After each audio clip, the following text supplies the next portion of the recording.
یه تنظیمات خیلی مخفی تو گوشیت هست که سازنده عمدن قایمش میکنن، چون در واقع لوکیشنت رو ردیابی میکنه حتی اگه این تنظیمات خاموش باشه. اونا به همه حرفایی هم که نزدیک گوشیت میزنی هم گوش میدن، حتی وقتی که صفحه گوشیت کاملا قفل و خاموش باشه. پس حتما همین الان این تنظیماتی که بهت میگم غیر فعال کن. برو داخل تنظیمات اصلی گوشیت، قسمت گوگل نوشته رو پیدا کن، بازش کن.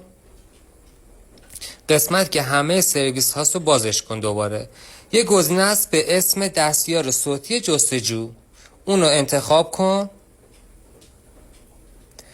زبونه حریم خصوصی و ایمنی رو پیدا کن و انتخابش کن.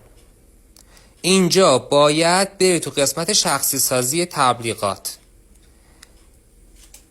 که برای همه فعاله و تمام اطلاعات گوشیت جمع آوری میکنه، مثل جنسیت، سنت، زبونایی که بلدی، خانوادگی، سرچ های یوتیوب، سرچ هایی که داخل وب انجام میدی، لوکیشنت هم اینجا جمع آوری میکنه. پس بالا دکمه‌ای که اون آن هست رو میتونی آف کنی و مطمئن شی که غیر فعال شده باشه. حتما این پست واسه همه بفرست، یادت نره ها.